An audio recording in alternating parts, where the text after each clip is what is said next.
Recording studio Sheohar.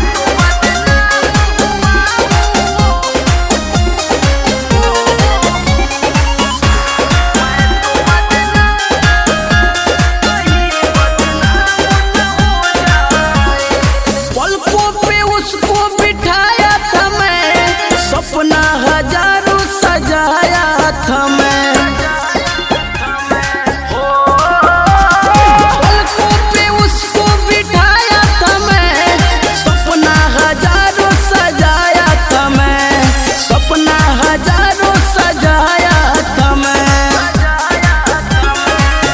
कोई मेरे ही तरह वो बेजान हो जाए, मैं तो बदनाम हुआ हूँ, कहीं बदनाम न हो जाए। मैं तो बदनाम हुआ हूँ, कहीं बदनाम न हो जाए, कहीं बदनाम न हो जाए। मैं तो बदनाम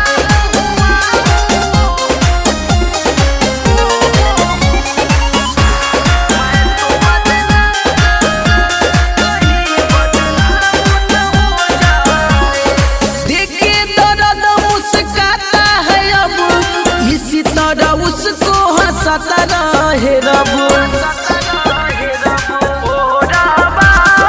देखे दर्द मुस्काता है अब, इसी तरह उसको हंसाता रहे रब, इसी तरह उसको हंसाता रहे रब। सोहनी दिल पशुमान अनजान हो जाए, मैं तो बदनाम हुआ हूँ, कहीं बदनाम न हो जाए।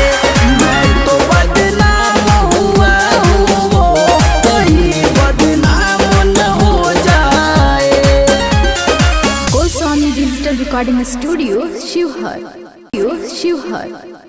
शिवहर।